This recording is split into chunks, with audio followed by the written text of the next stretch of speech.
प्रिय मित्रों, आज पूरे भारत में दुख की लहर है कि आज देश ने भारत रत्न रतन टाटा को खो दिया है।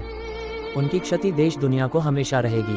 भारत की अर्थव्यवस्था के निर्माता और उद्योग जगत के किंग, पद्म भूषण और पद्म विभूषण से सम्मानित श्री रतन टाटा जी का 86 साल की उम्र में आज 10 अक्टूबर 2024 को निधन हो गया। उनका जन्म 28 दिसंबर 1937 को हुआ था। वो ऐसी शख्सियत थी कि उन्हें भारत का रत्न कहना भी उनके लिए कम रहेगा। पूरा भारत और देश दुनिया में उनका नाम अमर रहेगा। हम भगवान से प्रार्थना करते हैं कि उनकी दिव्य आत्मा को अपने श्री चरणों में स्थान प्रदान करें। कहते हैं कि अक्सर आम लोग अपमान का बदला तत्काल ले लेते हैं, लेकिन महान लोग उसे अपनी सफलता की सीढ़ी बना लेते हैं।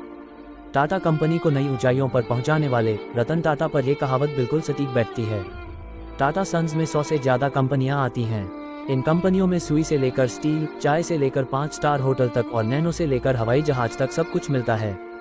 यहाँ हम टाटा ग्रुप के चेयरमैन रहे रतन टाटा के जीवन की एक ऐसी कहानी बताने जा रहे हैं जो हम सभी को प्रेरणा देती है। कहानी जानने से पहले हम रतन टाटा के बारे में जान लें। रतन टाटा की जिंदगी उतार चढ़ावों से भरी रही है। उनका जन्म 28 दिसंबर 1937 को हुआ था। वे टाटा समूह के संस्थापक जमशेदजी टाटा के दत्तक पोते नवल टाटा के बेटे हैं। रतन टाटा ने IBM की नौकरी ठुकराकर टाटा ग्रुप के साथ अपने करियर की शुरुआत साल 1961 में एक कर्मचारी के तौर पर की थी, लेकिन साल 1991 आते आते वे टाटा ग्रुप के अध्यक्ष बन गए। 2012 में वह रिटायर हो गए। रतन टाटा ने अपने 21 साल के राज में कंपनी को शिखर पर पहुंचा दिया। कंपनी की वैल्यू 50 गुना बढ़ा दी। वो फैसले लेते गए और उन्हें सही साबित करते गए। ये बात है साल 1998 की, जब टाटा मोटर ने अपनी पहली पैसेंजर कार इंडिका बाजार में उतारी थी। दरअसल ये रतन टाटा का ड्रीम प्रोजेक्ट था और इसके लिए उन्होंने जी तोड़ मेहनत भी की, लेकिन इस कार को बाजार से उतना अच्छा रेस्पॉन्स नहीं मिल पाया जितना उन्होंने सोचा था। इस वजह से टाटा मोटर्स घाटे में जाने लगी। कंपनी से जुड़े लोगों ने घाटे को देखते हुए रतन टाटा को इसे बेचने का सुझाव दिया और न चाहते हुए भी रतन टाटा को इस फैसले को स्वीकार करना पड़ा। इसके बाद वो अपनी कंपनी बेचने के लिए अमेरिका की कंपनी फोर्ड के पास गए। रतन टाटा और फोर्ड कंपनी के मालिक बिल फोर्ड की बैठक कई घंटों तक चली। इस दौरान बिल फोर्ड ने रतन टाटा के साथ अच्छा व्यवहार नहीं किया और कहा कि जिस व्यापार के बारे में आपको जानकारी नहीं है उसमें इतना पैसा क्यों लगा दिया। ये कंपनी खरीद कर हम आप पर एहसान कर रहे हैं।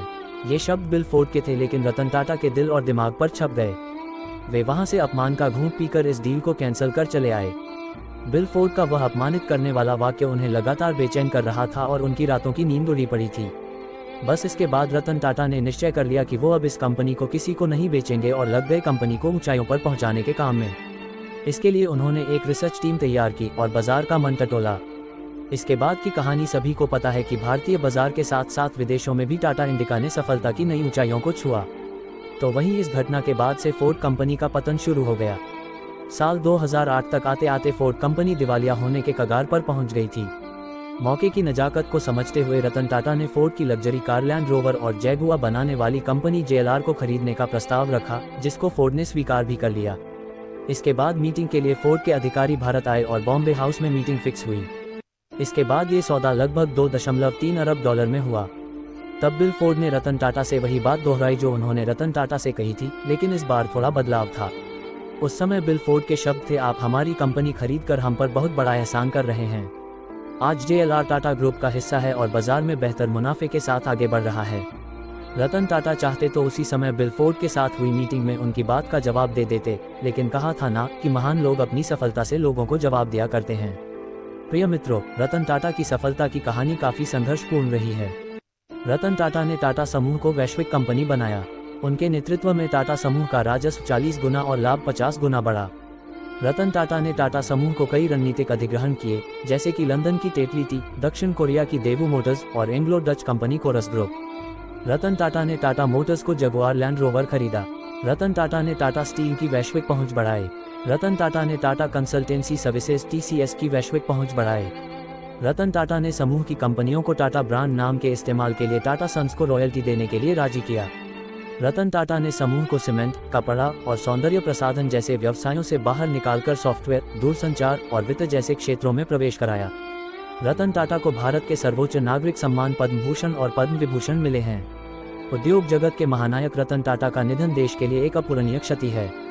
उन्होंने न सिर्फ टाटा समूह को नई ऊंचाइयों पर पहुंचाया, बल्कि भारतीय उद्योग को वैश्विक मंच पर प्रतिष्ठा दिलाई। उनके नेतृत्व में टाटा समूह ने कई ऐतिहासिक अधिग्रहण किए और समाज कल्याण में भी महत्वपूर्ण योगदान दिया। रतन टाटा की विरासत हमेशा प्रेरणादायक रहेगी और उनका जाना देश को गहरे शोक में डाल गया है। बता दें कि वर्तमान में टाटा ग्रुप की कमान एन चंद्रशेखरन के हाथों में है। श्री रतन टाटा ने कैंपियन स्कूल मुंबई में 8th वर्ग तक अध्ययन किया, जिसके बाद उन्होंने मुंबई के कैथेड्रल और जॉन कॉनन स्कूल में पढ़ाई, फिर शिमला के बिशप कॉटन स्कूल और न्यूयॉर्क शहर के रिवरडेल कंट्री स्कूल में, जहां उन्होंने वर्ष 1955 में ग्रेजुएट किया। हाई स्कूल से स्नातक होने के बाद टाटा ने कॉर्नेल विश्वविद्यालय में नामांकन किया, जहां उन्होंने 1959 में आर्किटेक्चर में स्नातक किया। 2008 में टाटा द्वारा गिफ्ट किया गया कॉर्नेल $50 मिलियन विश्वविद्यालय के इतिहास में सबसे बड़ा अंतर्राष्ट्रीय दाता बन गया है। 1970 में टाटा समूह में प्रबंधकीय स्थिति दी गई। 21 वर्षों के दौरान टाटा ग्रुप का राजस्व 40 गुना से अधिक हो गया और 50 गुना से अधिक लाभ हुआ। जब रतन टाटा ने कंपनी की बिक्री को बहुत अधिक मात्रा में कमोडिटी सेल्स लिया, लेकिन बाद में अधिकांश बिक्री ब्रांड से आए। ये यात्रा तब शुरू होती है जब श्री JRD टाटा चेयरमैन ने टाटा सन्स के नीचे चले गए और श्री रतन टाटा ने वर्ष 1991 में अपने उत्तराधिकारी के रूप में कार्य किया। ये समाचार रूसी मोदी, टाटा स्टील, दरबारी सेठ, टाटा टी, टाटा केमिकल्स, अजित केरकर, ताज होटल और नानी पालखीवाला अनेक टाटा कंपनियों के निदेशक जैसे मौजूदा कार्यपालिकाओं के लिए आश्चर्य के रूप में आया। इस समाचार के कारण समूह में कड़वाहट हुई और कई लोग इस निर्णय से असहमत हुए। मीडिया ने श्री रतन टाटा को गलत विकल्प के रूप में ब्रांड किया, लेकिन श्री रतन टाटा ने दृढ़ता और समर्पण के साथ काम करते रहे। अपनी अवधि के दौरान वह सेवानिवृत्ति की आयु निर्धारित करता है। नीति के अनुसार रिटायरमेंट की आयु 70 पर सेट की गई थी और सीनियर एग्जीक्यूटिव 65 वर्ष की आयु में रिटायर हो जाएंगे। इससे कर्मचारियों को युवा प्रतिभाओं से बदलना शुरू हो गया। इसके कारण मोदी को सैक किया गया। सेठ और केरकर के सेवानिवृत्त होने के कारण उम्र की सीमाओं को पार करने के कारण उत्तराधिकार संबंधी समस्या को क्रमबद्ध किया गया और बीमारी के कारण पालखीवा ने नौकरी छोड़ दी। एक बार उत्तराधिकार संबंधी मुद्दा को सुलझाने के बाद रतन टाटा ने महत्वपूर्ण बात पर ध्यान केंद्रित करना शुरू कर दिया। उन्होंने ग्रुप कंपनियों को ब्रांड नाम टाटा के उपयोग के लिए टाटा सन्स को रॉयल्टी का भुगतान करने के लिए विश्वास दिलाया और व्यक्तिगत कंपनियों को ग्रुप ऑफिस की रिपोर्ट भी दी। उनके अंतर्गत समूह सीमेंट, कपड़ा और प्रसाधन जैसे व्यापार से बाहर निकल गया और इसने अन्य पर ध्यान केंद्रित किया, जैसे सॉफ्टवेयर पर और दूरसंचार व्यापार, वित्त और खुदरा व्यापार भी प्रवेश किया।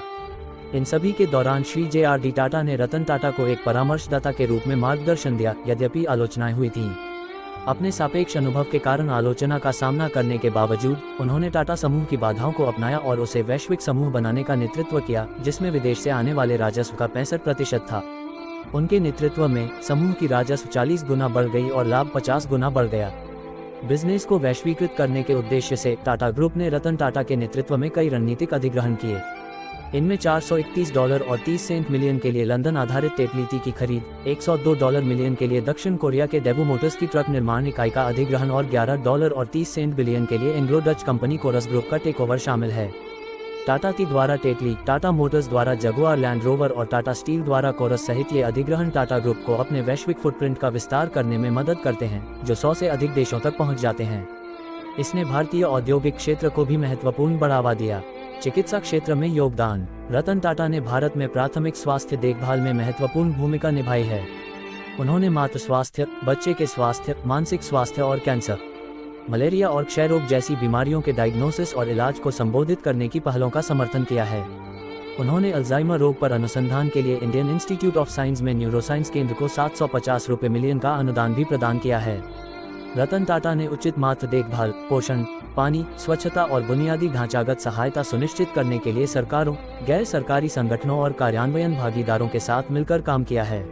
रतन टाटा का जन्म मुंबई में 28 दिसंबर 1937 को पारसी ज़ोरोएस्ट्रियन परिवार में हुआ था। वह नवल टाटा का पुत्र है जो सूरत में पैदा हुआ था और बाद में टाटा परिवार में अपनाया गया था और टाटा समूह के संस्थापक जमशेदजी टाटा की भविष्यवाणी सुनी।